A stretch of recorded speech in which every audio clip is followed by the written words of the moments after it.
This is Morning Express, and we're glad you're watching. It's time for the newsroom now, and this morning in studio, we're joined by Francis Minor, who's a security analyst. Also with us in the middle is Emanuel Ntalam. He's the Director of Communications of the Office of the Deputy President, and also with us is Patrick Gadara, who's a communications consultant. Gentlemen, thank you for being with us this morning. Of course, a lot to discuss, and perhaps the security edition of the newsroom, this one will largely be. Let's begin with how we've covered this story, starting with the latest of the incidents, 36 people killed. I remember it was when we were in studio yesterday morning, learning of the same, breaking the story, the details emerging, and the issues around that. I'll start with you, Patrick. In terms of the coverage itself, I thought at the beginning it was rather scant. I was actually watching, I think it was Edith when she was announcing what had happened. At least you're watching the right station.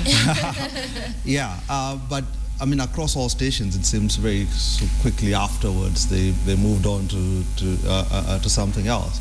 And actually, a lot of us were stuck watching Al Jazeera to get updates about what was going on and stuff. And I think it wasn't that up till the after 1 o'clock that most stations then kind of switched to longer coverage of the thing, which was again went up to somewhere about 2:30 and then dropped off again till the president's speech. So you'd have had it from the minute we got those details, be on air all day. I think that we should have had a bit more in terms of, and again, these are opportunities, as I said the last time I was here, that these are opportunities to discuss, to contextualize what's happening. And it seems to me like our media was sort of caught on the hop, and this keeps happening. So again, it's a grievous attack. It's a big deal. Most international stations were leading with this, but it's strange that Kenyan stations were playing music or showing soaps when guys based outside were out there explaining to us what's going on. And so, Ntalam, do you think maybe this slow turnaround by media stations across the board is because we in the media have also sort of marginalized the northeastern region? Because I imagine if this happened anywhere else in the world, the turnaround might have been different. I don't think so. To the contrary, I think the media has really been... Of course, I'll be very biased in some of these opinions. If you look at KTN's special series, I think for the last couple of months, they focused on the so-called marginalized areas. The feeling I got from the media coverage of yesterday's tragic event is I don't know whether it is deliberate, but you can feel there is some acknowledgement, there is some appreciation by the media that this is a war against us, that we are part of the people under attack by terrorists. You could see some sense of shock across the media. I don't think media houses consulted on how they are going to cover. And even in as much as it was not planned that the coverage was delayed or it was not as intense as people expected, it appeared to me that the media was beginning to appreciate that this is a tragedy not like any other tragedy. It was not a road accident. It was not a building that has collapsed that we want to see who is live from the scene or who is going to get exclusive pictures. There was shock across the country, including the media. I had a conversation with journalists who came to State House to cover the president. And you can tell from the tone that there is some new appreciation of this problem that we have as a country. It is rare to get journalists telling people in government what we should do about something. In normal situations, when I was on the other side, when I was a journalist, I would always, when I go to a function, I would be criticizing people. But if you look at the criticism that is even coming from the media on this issue, it is followed by solutions, suggested solutions. You see some change of attitude by the media, which I said, it is an appreciation of the fact that terrorism is a unique problem. Terror is a war against us as a country, as a people. And even media houses and journalists are not safe as far as terrorism is concerned. So I thought that is what I got from the kind of coverage that the media was saying, okay, this is a unique problem. Yeah. And probably we need to look at it differently. Whether it was by design, whether it was by default, I don't know. Maina, your thoughts? You see, good morning. Thank you. From my own point of view, the Kenyan press has come up to the edge of understanding that the war on terror is not like the other usual facts of small criminal groups. It's a very, very teething problem, and the more you highlight it, and the more you don't let even the government to give back the information they know, it really hits the economic, the economy of the country, right, left, and center. You see, from the media yesterday, having highlighted the other 10 days ago, I think even you in the media team, you were shocked and in this brief that something else can happen, and probably you gave the time to get from the government, intelligence agencies, and the president to speak to the country and give the facts before even yourself you highlighted in details of what happened the previous night. So to me, I think you give it a good thought. You let the government agencies to sort it out and give the information accordingly to the way it happened. On the international media, Al Jazeera, CNN, and all of you, on issues that happen in the third world, I mean, they would put it 24/7. But if you go to like Ferguson in the US, the local medias, I stayed there for 10 years. The local medias, they were not highlighting Ferguson very much of what was happening in St. Louis. So you see, every country has the interest to, first of all, sort its mess out and then go out to the international community. The international community has the right, media has the right to highlight what they think is important. And to me, I think it was a job well done, and you gave the government the time to, instead of being defensive, to sit down and think and come with amicable solutions.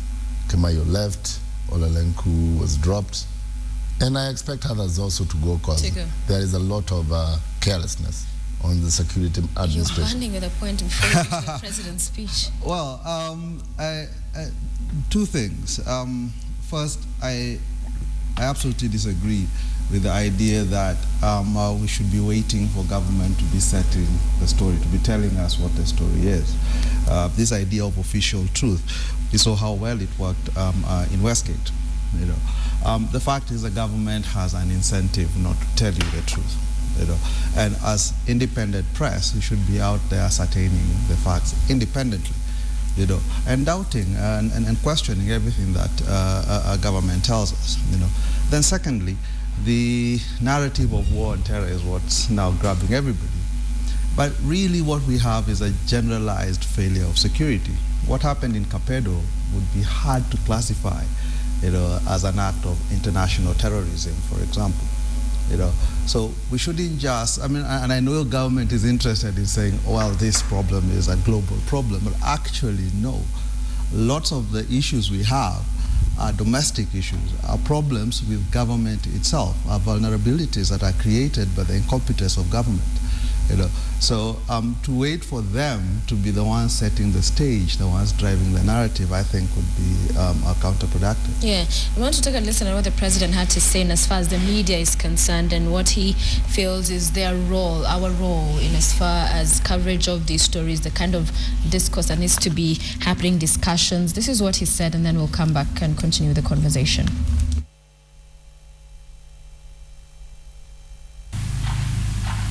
The media must step back from being an inert funnel of sentiments, opinions, and messages and become a true mediator and an honest broker of the national discourse. The media must not allow intemperate, intolerant, divisive, alarmist, and stigmatizing views. Ideas that profile and victimize communities and individuals serve the precise aims of our enemies. Media serving as a platform for incendiary and toxic interaction is dangerous for our nationhood. Media, I urge the media to help Kenya develop a sober, bipartisan consensus on matters of national importance where we may confer as a national family without sacrificing our democracy, freedom of opinion, or robust debate.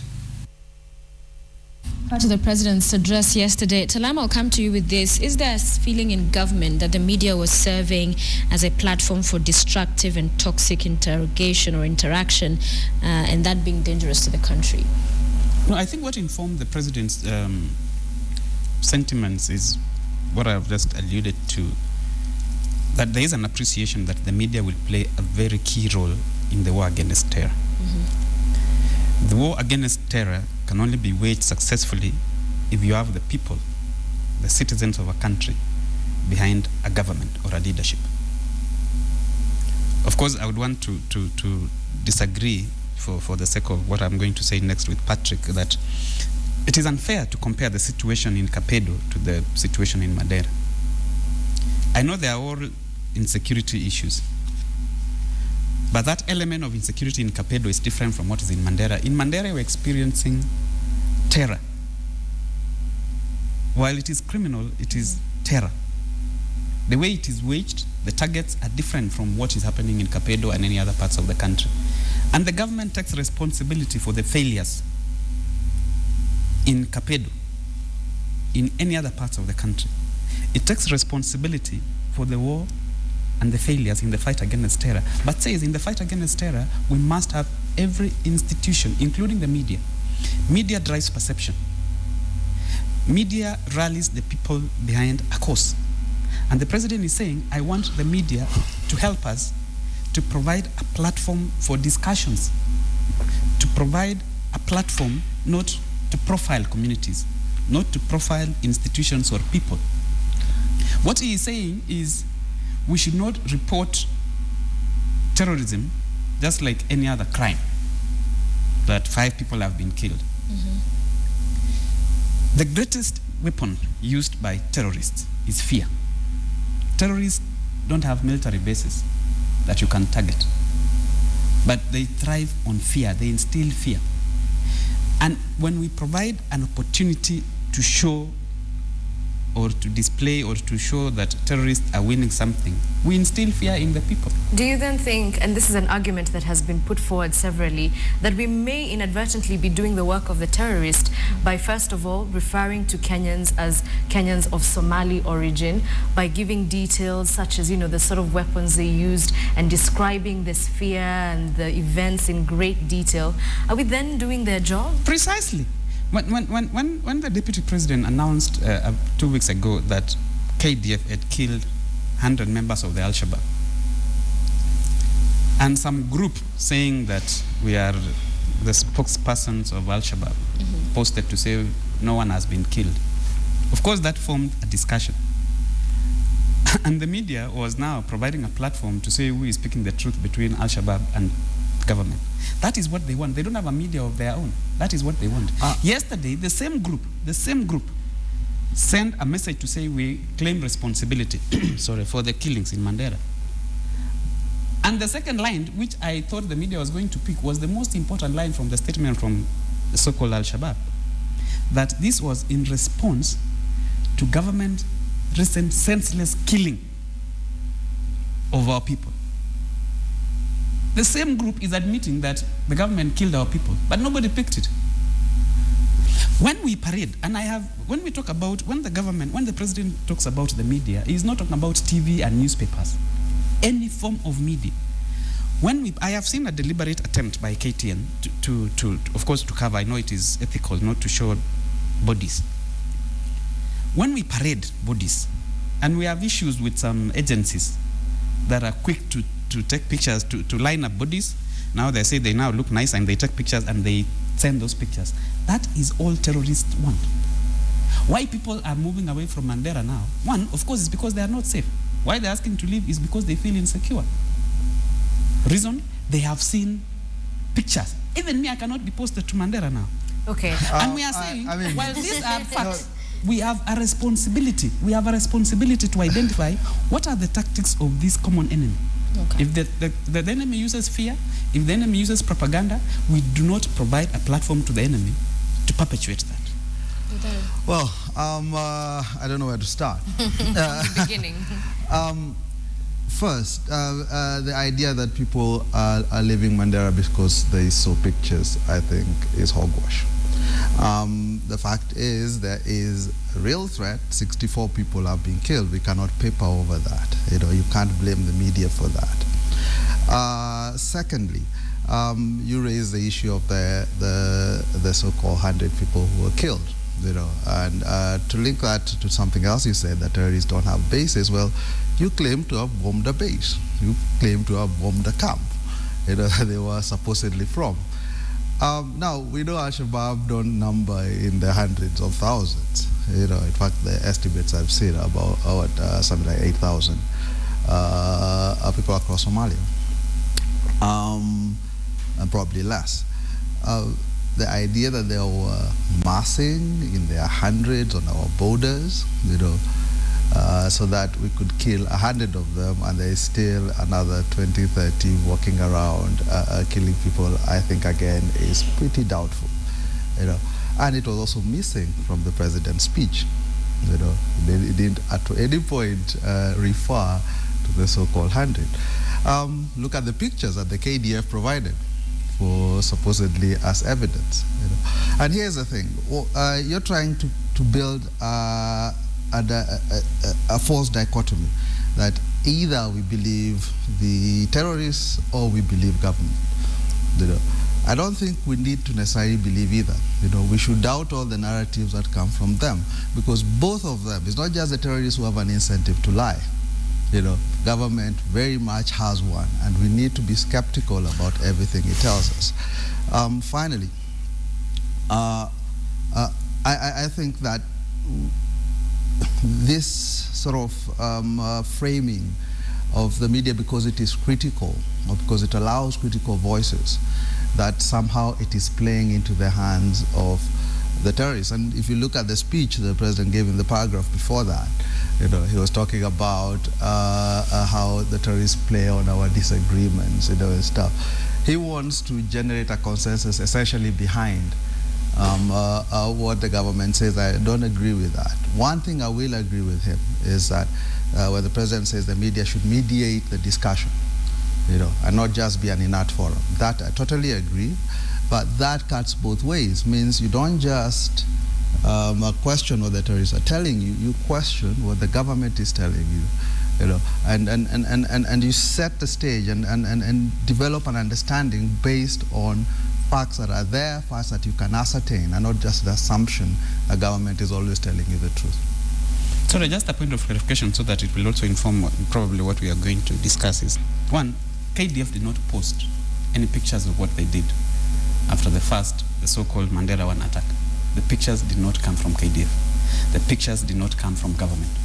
And I'm sorry, the Star reported. You see now, you're saying and it says the source of those pictures, the Star reported, that is according to the Star. Precisely. The guys who published the pictures. Let me Does it make it a fact because it was it doesn't. But I'm saying, he's saying they did it. Excuse me, Gadara. Yeah. The Star is not the official communique of the government. Department of Defense. Right. That one, I really support the Department of Defense. If you look at the Department of Defense in the United States, when they are fighting the ISIS, they have their own information of like Kombane, when they are hitting the ISIS, they bring in their own Department of Defense bulletin. We have had about 70 sorts of a bombing in Kombane. We have destroyed 100 vehicles, and this is the information. You see, let us not put our country on fire because of somebody just writing to appreciate his base. What I'm trying to say is, you see, intelligence and news media, it's very, very critical for war on terror. Right. When you get the President of the United States, the Prime Minister of Britain, they are going to Kabul, Afghanistan, they go with a pressman and they don't speak. They speak after the meeting in Kabul. You see, when we had the Al-Qaeda, when it was the highest in the year 2000, between 2010, the international communities pressed the international press to stop giving highlights, any bulletin to the Al-Qaeda. And they muscled them until Osama bin Laden was caught. So you see, what we are trying to agitate is to get free-for-all information from uncertified informers. You see, if the Department of Defense would have put in a bullet, from their own website and told us they have killed, I would have bought it. On the other second issue, the issue of ghetto in Mandela, the east of Mandela, it's supposed to be under the unison of Ethiopian troops. The Ethiopian troops are guarding just slightly on their border point. They have left their way backed up to Algeria, an open space, whereby because of the because of the Ugandan UNISOM and Burundi and Senegal, they have pushed the Al-Shabaab from Mogadishu, Baidoa. They have concentrated them, and the Kenyan Kismayo troops have pushed them to the north of Gedo. That's why they are very concentrated. So I also like to appeal to the Kenyan president to ask his Ethiopian counterpart to put his troops back together as the agreement of the UNISOM under the United Nations on the way the Somali should be governed to eradicate the Al-Shabaab. The last and the main question is what the president was trying to highlight on the issue of the press. Before you go to issues of national security, get clarification, get the real truth of what is happening. The government can lie sometimes, but sometimes, it does quite often. Sometimes it can lie for an interest. To get Khalid Sheikh Mohammed in Pakistan, the government lied and they smuggled him, the American government, out of Pakistan, a sovereign state, and they got him into the Indian Ocean. Okay. So you see, if the government does not tell you, if the government tells you where it is hitting, then every time that enemy will be always ahead of us. We are fighting an ununiformed enemy who has committed to destroy the Kenyan sovereign state. But then doesn't this go back to what both Patrick and Ntalam were saying, which is whose interests are we following? Because if we don't interrogate both sides, then we end up doing the dirty work for one side. What's to say that we won't be the next CNN propagating people to go into a war they know absolutely nothing about because the media is reporting things from one side? You see, what Edith, and this is what we need to get it right. Of course, we want also to say the Star does not write for government, does not report for government. The Star newspaper, a day before yesterday, said, it's a splash story was, why Olelenku will not go. The same Stars splashed today. Right. So I don't know why you want us No. Again, presidential photograph. I'm coming to the point. I'm coming to the point. I have nothing against the Star, but I'm coming to the point about how we choose to believe in some things. I tweeted something and said, when President Obama announced that we have killed Osama bin Laden, the whole world believed Osama bin Laden had been killed.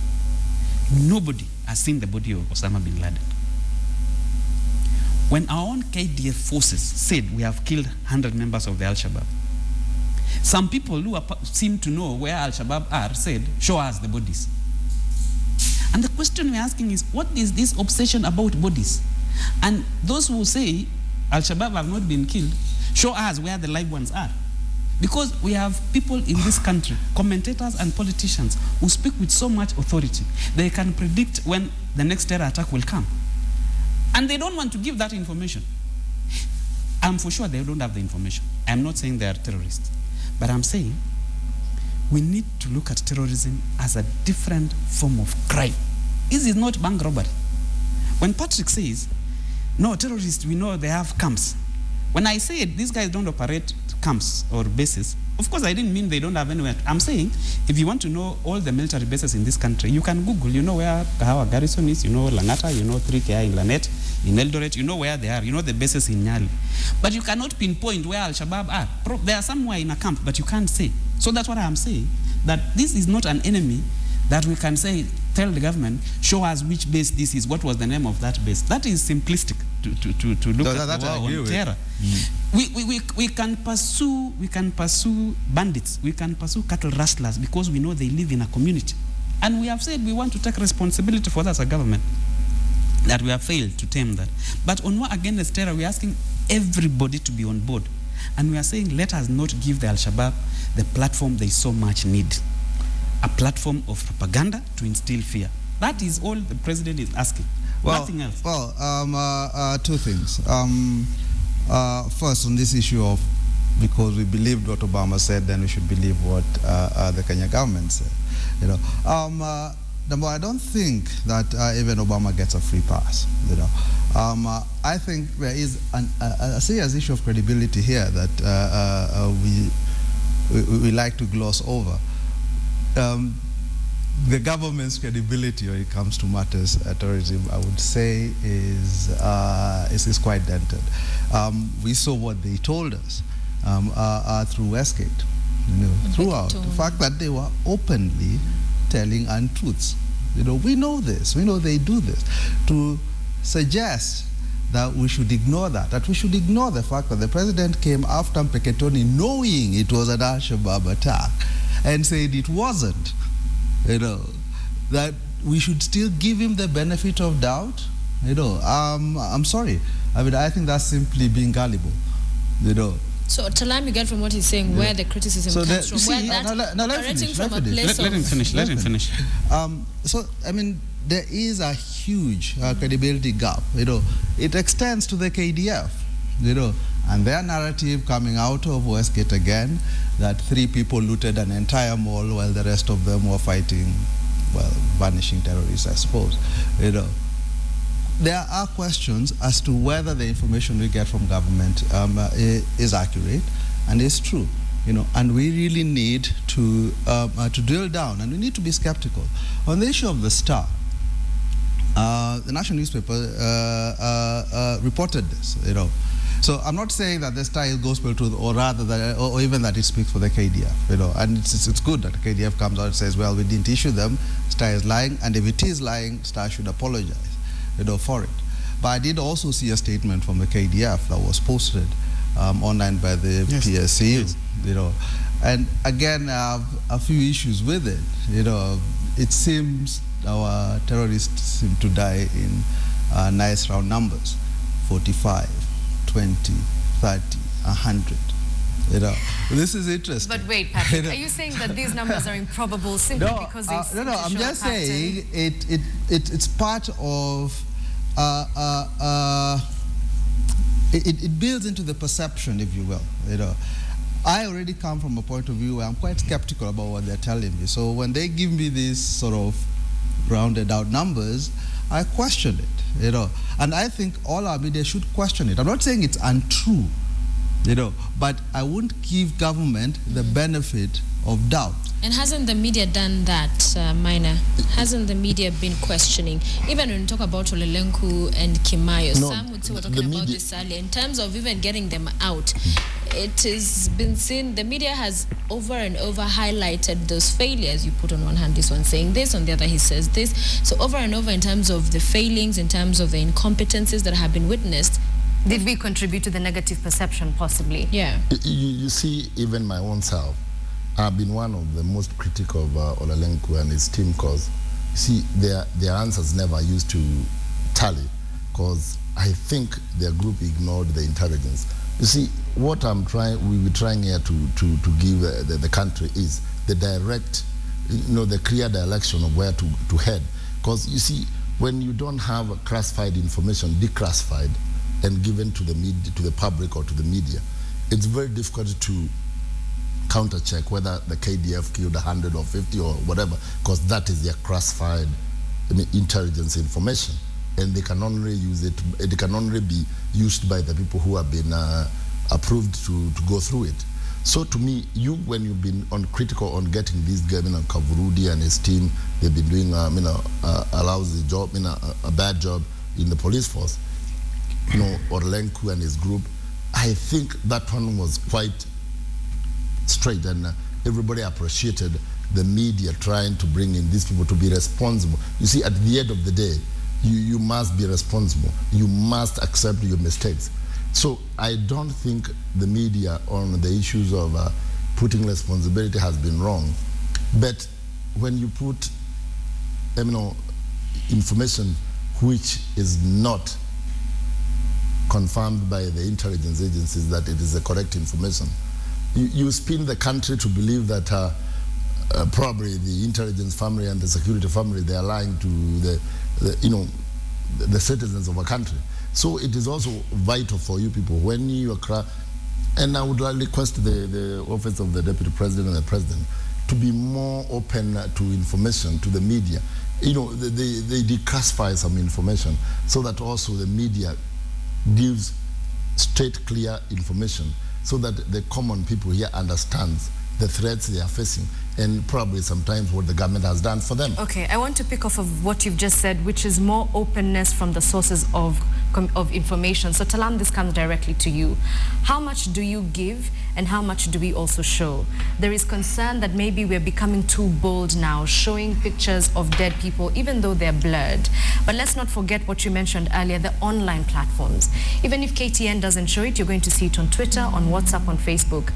It appears that people are hungry for information, and that's why they're distributing even false information. Is it because you're not being as open as Maina would like you to be?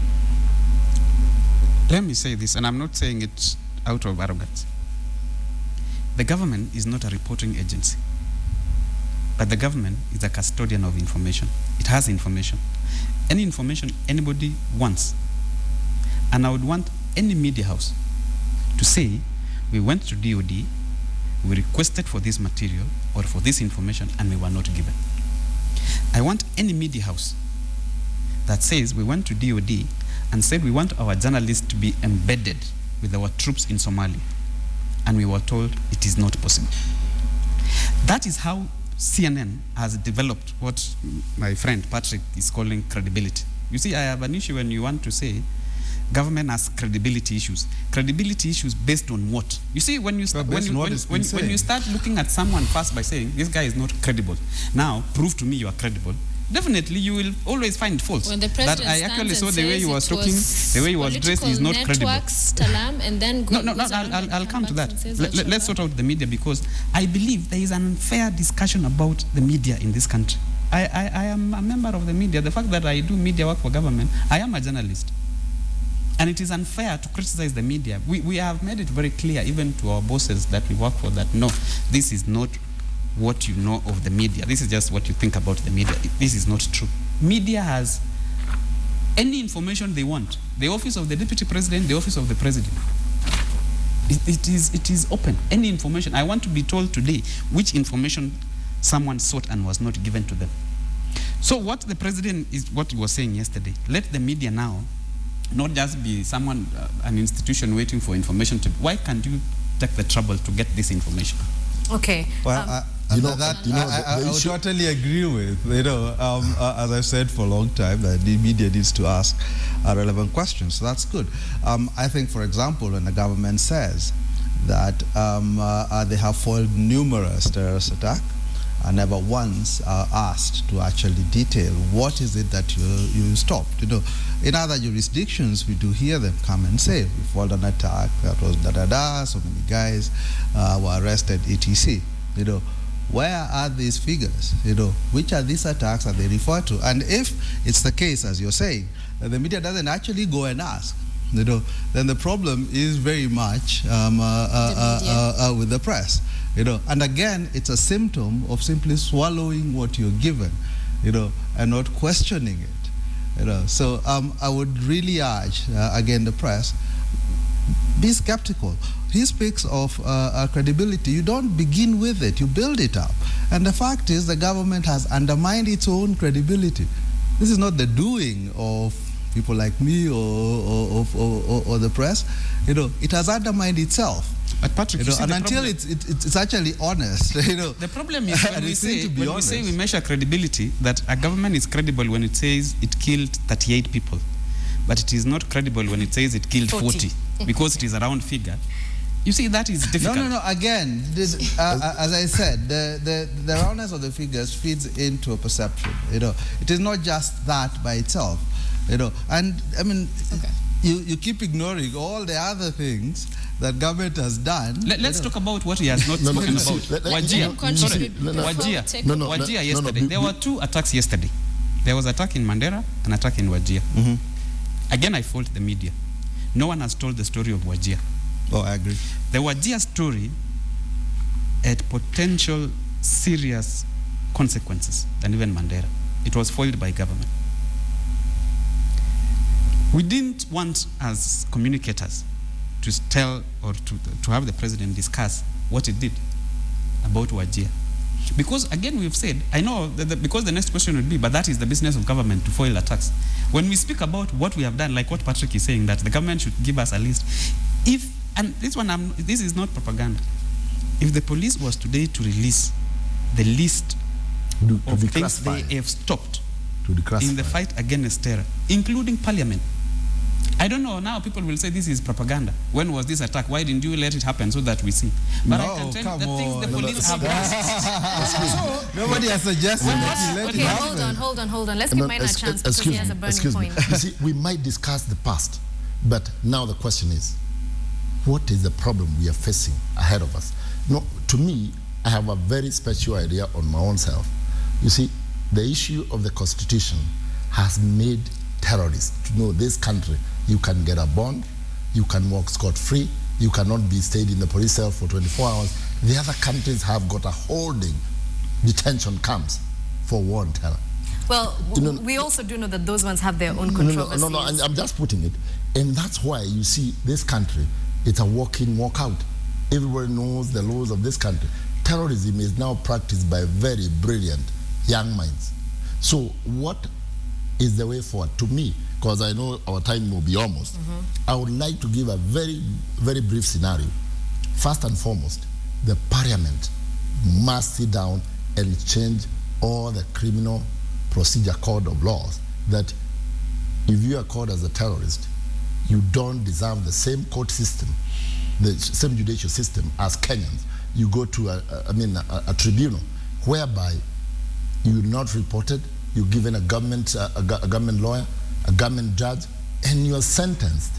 And we have also holding detention camps for terrorism, so that these people, other countries in the world, they're holding people for 10 years. They are the most democratic countries.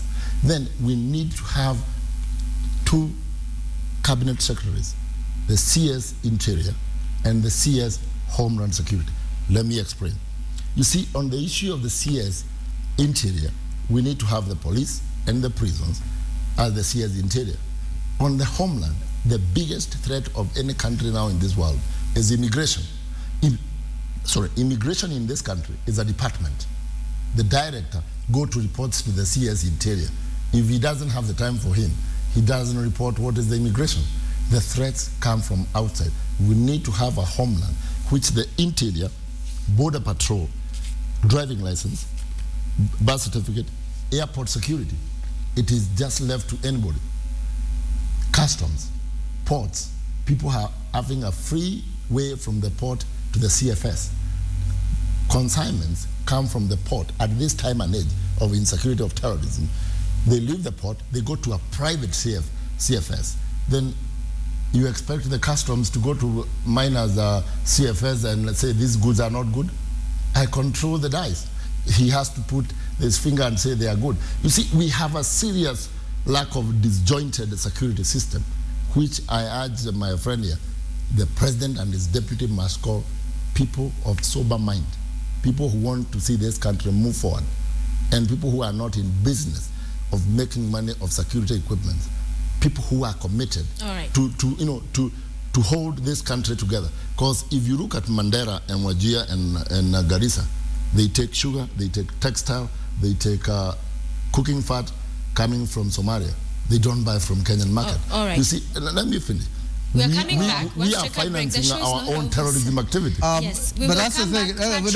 Very quickly, because what he said some pretty, I think, controversial things. Which you will get an opportunity to respond just very quickly. to. Number one, the idea. Shortly, Patrick. Okay. Yes, this is Morning Express, and we are glad you're watching. I know it's a very important issue, but we must take this break at this time.